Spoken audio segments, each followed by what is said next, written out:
And the title of their talk is Essential Attribute and Core Tasks of Computational Linguistics from the Perspective of Artificial Intelligence. Okay, please welcome Yude B and Dan Hui Yang.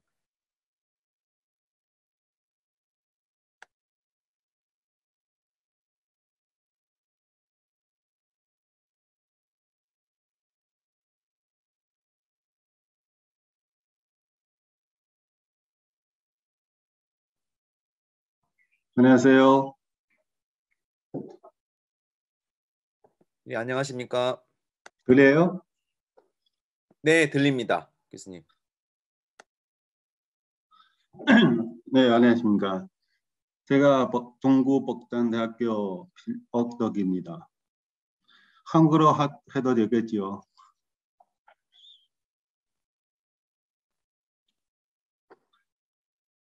코로나 때문에 한국에 가보지 못해서 정말 유감스럽습니다. 아까 이 방을 둘러보니까 박진호 교수님도 계시네요. 제가 오늘 발표할 주제는 인공지능 배경하에서 전산 언어학의 근본 속성과 주된 임무입니다. 여기는 발표할 목차입니다.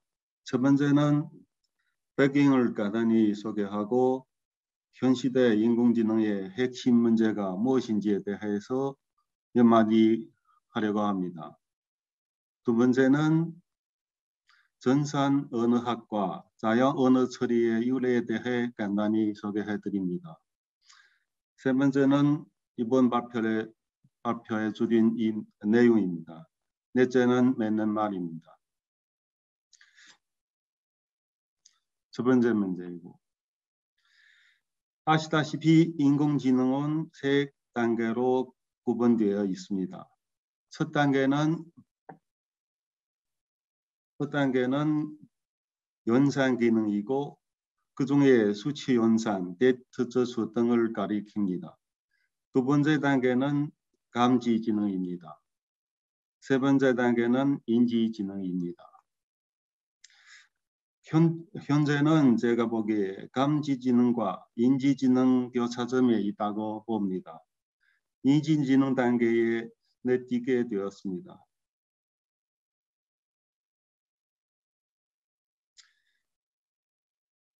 인공지능은 세 가지 능력을, 그 중에는 인지지능은 세 가지 능력을 포함합니다. 언어 이해와 사용하는 능력, 지시장악과 응용하는 능력, 그리고 언어와 지식의 기초에서 추리하는 능력입니다. 그래서 인지지능은 언어지능에 집중적으로 구현되어 있습니다. 그것은 자연 언어 이해를 통해서야 기계지능과 인간지능을 유기적으로 연계시킬 수 있고 진정한 의미의 인공지능을 실행할 수 있기 때문입니다. MIT의 인지과학 및 계산학과 교수 터넌범가 이런 말 한 적이 있습니다. 만약에 인공지능의 핵심이 언어 능력이 없다면 인간 같은 AI 시스템이 불가능합니다. 언어 능력은 인간과 인공지능 사이의 가장 큰 차별입니다. 그래서 이 교수가 언어 능력의 중요성을 강조합니다. 이렇게.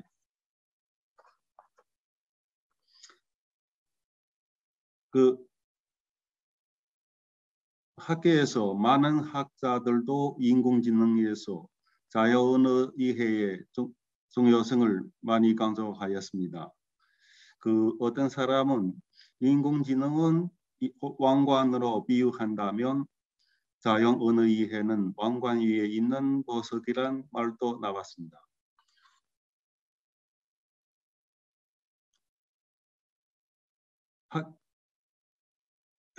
그럼 무엇이 자연 언어 이해를 지지하는 학과인가요? 지금 학과계열에는 전산 언어학과, 자연 언어 처리란 표현이 있는데 더 새로운 학과가 나오겠는지 모르겠지만 제가 일단 기존 학과에 기반해서 논의하고 싶습니다.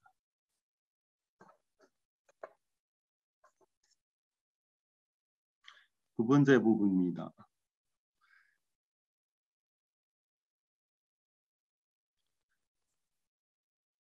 우선 이 전산 언어학과 자연 언어 처리에 관한 연구는 우선 미국 학자 웨우부터 시작했습니다. 웨우가 1947년 재언론 전문가 노버트 위너에게 써준 편지에서 우선적으로 기계 번역의 사상을 제출하였습니다. 그는 기계 번역의 창시자로 인정받고 있습니다.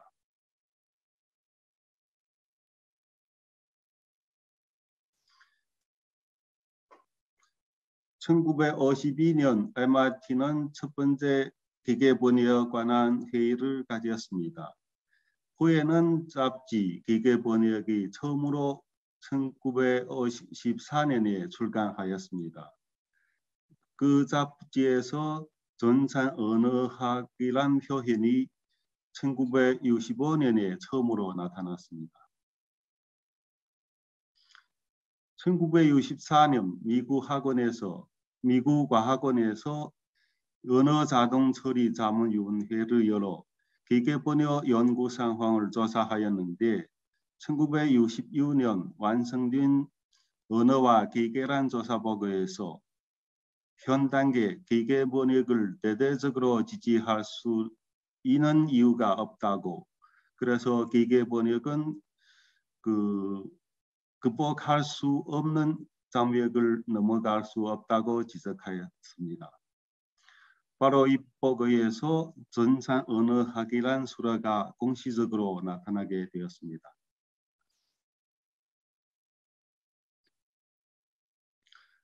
그 후에 핵시 체계가 언어학 이론의 연구 핵심으로 되고 있었습니다.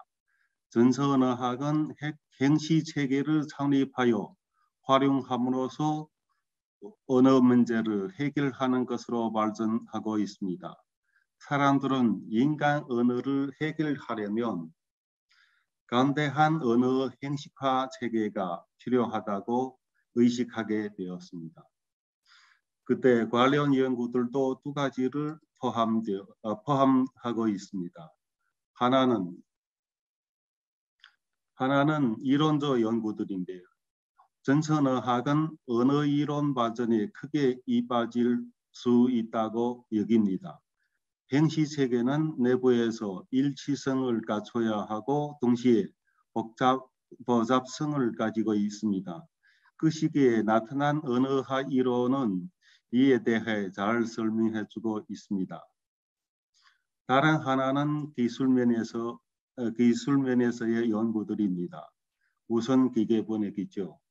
그 후에 정보 추출, 문서 분류, 문법 검사 등이 실제적 응용적인 연구가 있었습니다. 그러나 이것들은 언어학과 거의 관계없고 언어학 방법을 연구하지 않았습니다. 그 후에 그래서 기술적 연구 혹은 응용을 지향하는 연구의 발전에 따라 사람들은 전산 언어학은 기술적 도전에 대응할 수 없다고 여기고 전산 언어학은 좌절을 겪게 되었습니다. 어떤 사람은 전산 언어학은 더 많은 일을 해야 한다고 생각하고, 그리고 어떤 사람은 이것들이 전산 언어학 연구 범위에 속하지 않는다고 생각하였습니다. 그 중에 하나의 원인은 기술적 면에서 아직 많이 부족하기 때문입니다. 어떤 사람은 언어 처리에서 전산 언어학의 새로운 방향을 찾게 되었다고 생각합니다. 그래서 1980년 이후 컴퓨터 인터넷 발전에 따라 자연 언어 시스템을 개발하는 이 언어 공정 기술이 나타나게 되었고 크게 발전해오고 있었습니다. 그때부터 자연 언어 처리란 수어가 나타나게 되었습니다. 한마디로 말하면 자연 언어 처리는 확률 방법으로 텍스트를 분석하여 답을 얻어내는 것입니다. 그 연구 과정에서 거의 언어학적 지식을 사용하지 않았습니다. 이로써 이 연구 분야에서 이성주의적 방법과 경험주의적 방법 사이의 정론이 나왔습니다. 그들 사이의 차이는 다음과 요약할 수 있습니다.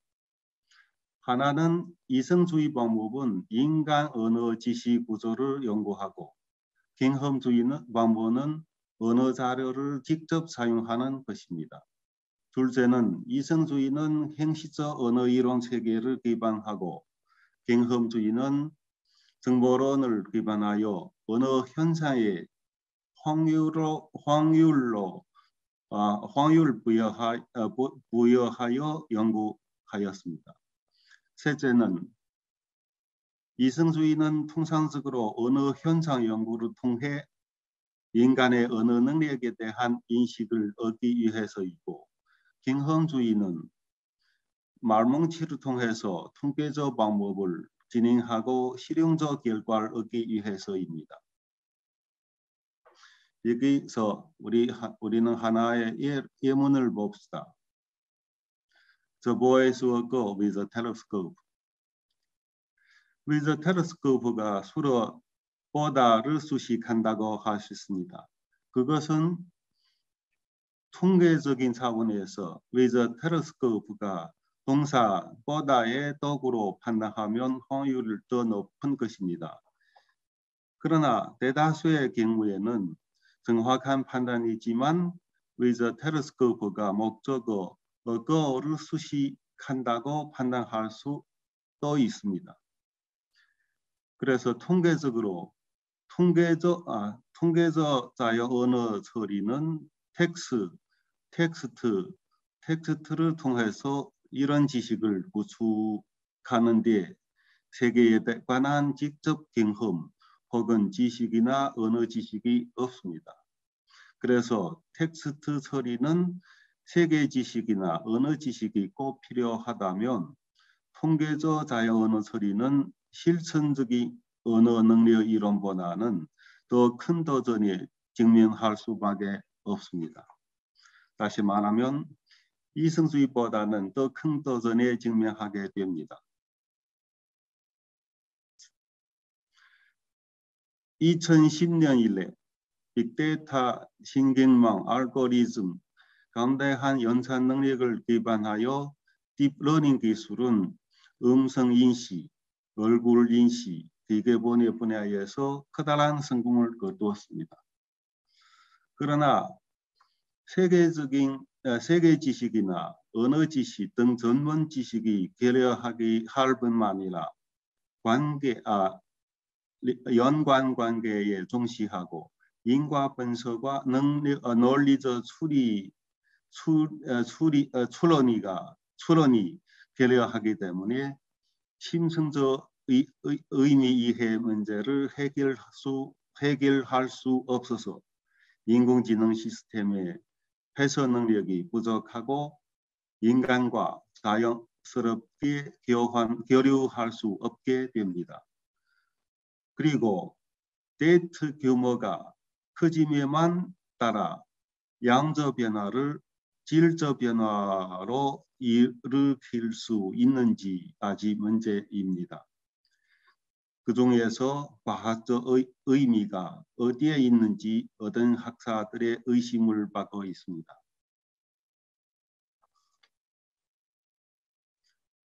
그 2018년 튜링상 수상자이자 현대 인공지능의 아버지 벤지오가 최근 년간 인공지능 영역에서 딥러닝 때문에 커다란 성과를 취득하였다고 하고 자연 언어 처리 시스템에서 방대한 양의 어휘와 언어 전환 기량들을 장악하였지만 문장의 뜻을 완전히 이해하지 못한 것이라고 지적하면서 기계가 매우 우둔한 실수를 범할 수 있다고 하였습니다. 심지어 2살짜리 어린아이의 이해력도 없다고 말한 적이 있습니다. 이것은 인간이 번역 문제와 문답 문제를 해결하는 방법과 완전히 다릅니다. 인간은 이해하고 나서 번역하거나 대답하는 것입니다. 이에 대해 종국의 청와대학교 인공지능 자연언어 처리 전문가이신 서몽순 교수가 이렇게 말했는데, 빅데이터를 기반하여 딥러닝 기술은 전형적인 블랙박스이라면서 자연 언어 이해는 아직 이해가 없는 기능이라고 말했습니다. 문장을 잘 번역하고 보기에 이해한 것 같지만은 사실상 이해하지 못한 것입니다. 기계가 복잡한 의미를 처리하는 부분은 아직 약합니다. 그래서 그는 형식적 인간 지시 체계가 없다면 기계로 하여금 추리하는 것은 어렵습니다.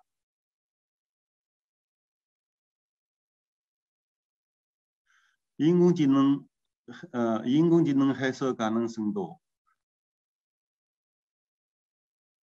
거의 없다고 말합니다. 지시 데이터베이스는 자연 언어 이해를 해결하는 방안 하나이라고 보고 있습니다. 지시 데이터베이스는 천연적으로 해석성을 가지고 있기 때문에 그랬습니다.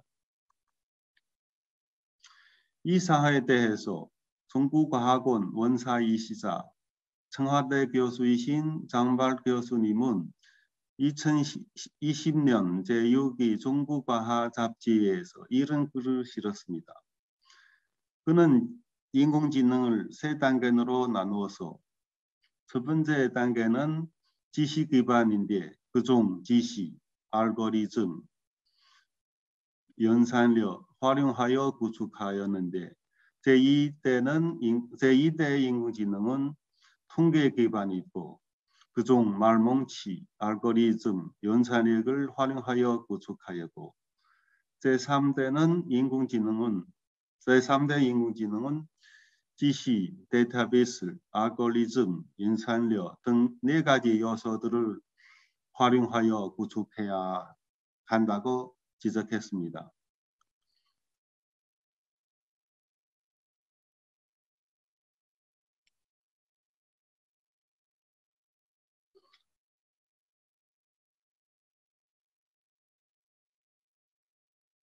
세 번째, 이게 세 번째, 이 발표에 주된 내용입니다. 제가 보기에는 전산 언어학은 형식화 수화 모형 구축을 통해 언어를 분석 처리하고 컴퓨터에서 분석과 처리 과정을 구현함으로써 기계로 하여금 인간의 부분 내지 전부 언어 능력을 모의하는 것입니다. 이 정의를 통해서 보면은 그 근본적인 목적은 언어를 이해, 생생하는 것입니다. 그 중에는 언어와 연산은 2가지 핵심적인 개념이 있는데 언어는 연구 대상이고 연산은 실행하는 방법이라고 할 수 있습니다.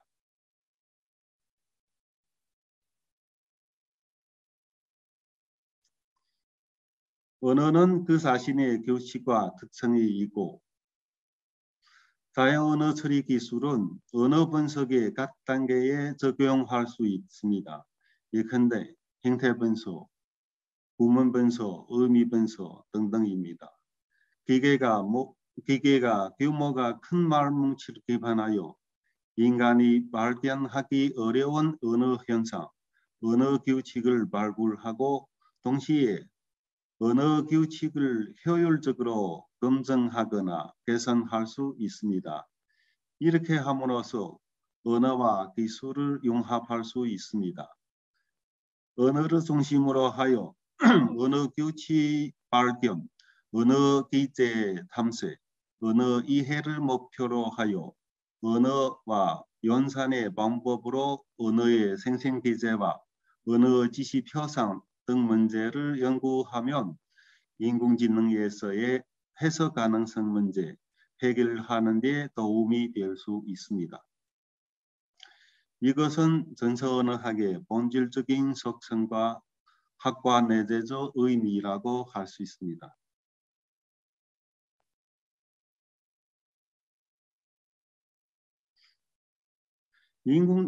인공지능을 실현하려면 네 가지 단계 혹은 네 가지 경로를 거쳐야 한다고 생각합니다. 이것은 바로 데이터, 정보, 지시, 지능입니다. 이것을 도식화하면 이렇게 되어 있습니다. 언어의 차원에서 볼 때 데이터는 언어 데이터입니다. 데이터는 정보로 되려면 형식화 필요합니다. 형식화는 형태소 분석이라고 할 수 있습니다. 정보는 지식으로 되려면 구조화가 필요합니다. 구조화는 구문 분석, 의미 분석, 심지어 담화 분석이 필요합니다. 구조화된 정보는 지식이고 이 단계 혹은 이 과정은 지시 표상입니다. 이거는 핵심적인 문제라고 생각합니다. 그럼 지식은 어떤 것들이 포함되어 있는가요? 지식의 성의로 보면 상시, 보통 지시, 그리고 분야 지시, 그리고 구체적인 해당 임무와 관련된 지시 등을 구분할 수 있습니다.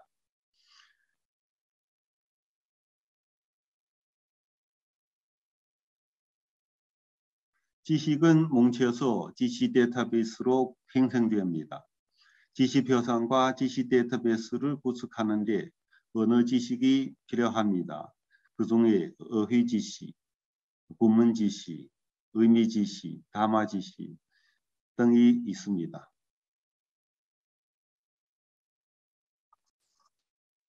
(2010년에) 구글에서 knowledge graph라는 개념을 제출하였습니다. 지금 이런 거 많이 활용하고 있습니다.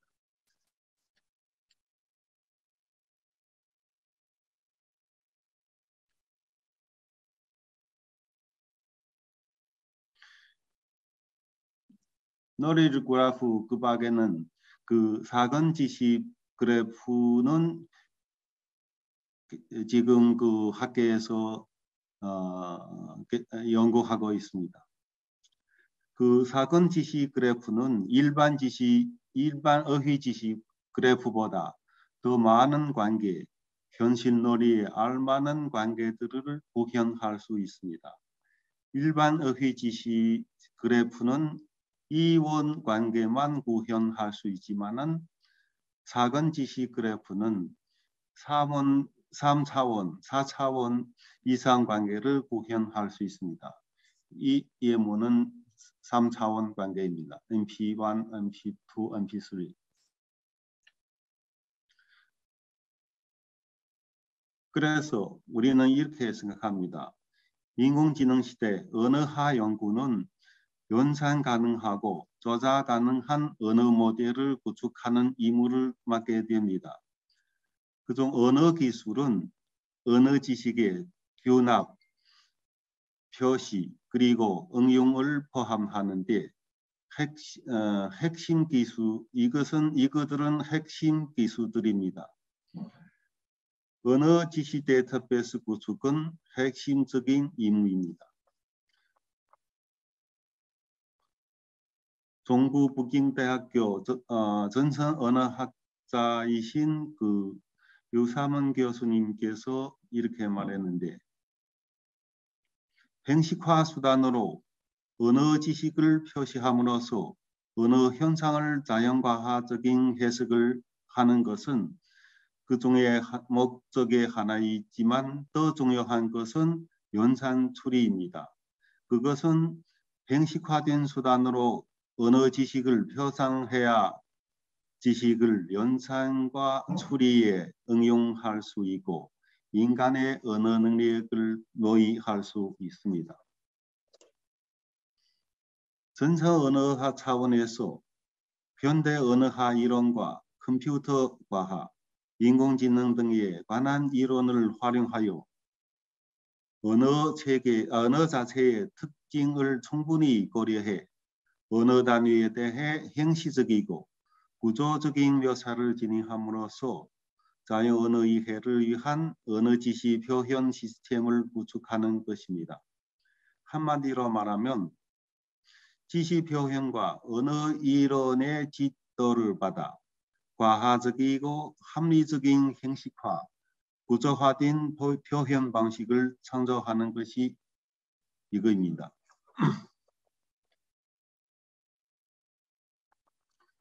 그래서 청와대학교의 손문성 교수님이 지적하신 바와 다음과 같습니다.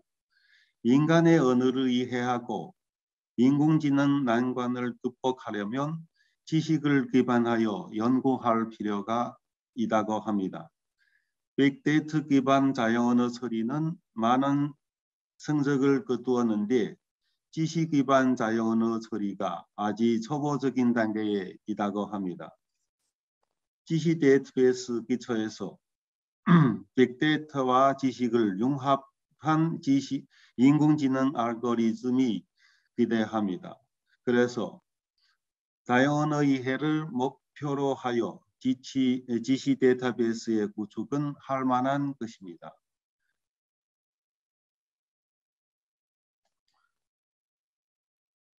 종국의 홍지희 교수가 이렇게 말했습니다.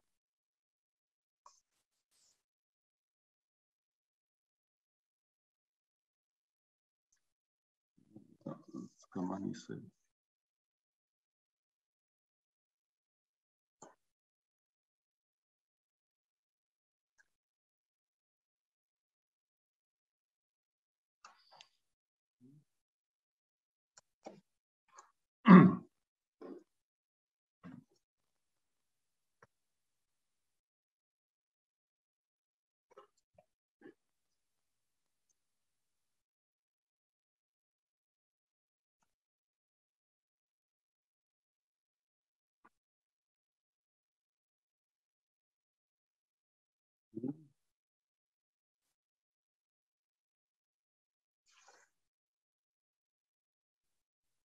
어디에 있는지.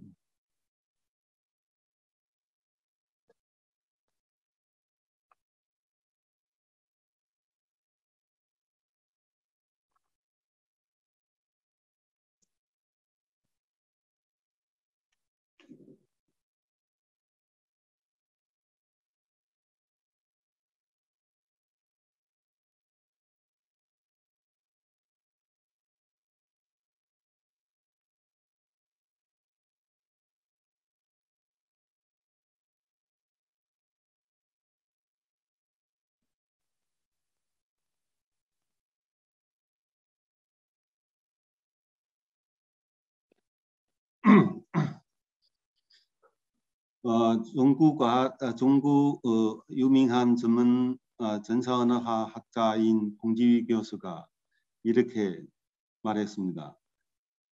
자연 언어의 연구 대상은 언어이되 형식화된 언어 지식이 필요합니다.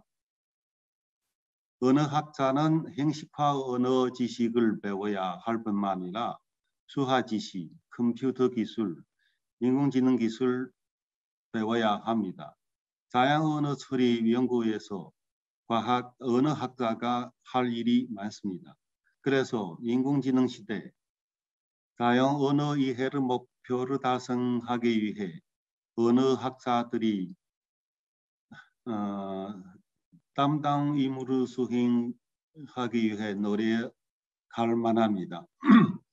인공지능 시대 기술은 인공지능 시대 기술을 아는 언어학자가 많이 필요합니다. 마지막으로 두 마디 하고 싶습니다. 하나는 인공지능 시대 언어학 연구는 현대과학 기술을 힘입어 새로운 분야를 개척할 수 있습니다. 언어과 기술을 융합함으로써 인문과학과 자연과학의 융합 발전의 돌파점과 학과의 새로운 생산점으로 될 수 있습니다. 이는 차세대 인공지능 발전에 이바지할 수 있습니다. 둘째는 기초 연구는 인류의 지시 한계를 넓혀주고 응용 연구는 인류의 능력 한계를 넓혀줍니다. 언어학은 기초과학의 특성을 갖고 있을 뿐만 아니라 응용과학의 특성도 갖고 있습니다. 그래서 언어 자체의 연구는 기초과학 연구 범주에 속합니다. 때문에 우리는 빅데이터 기술과 계산기술의 우세를 충분히 발휘하여 언어 지식에 대한 경계를 넓혀야 한다고 생각합니다. 이상입니다. 감사합니다.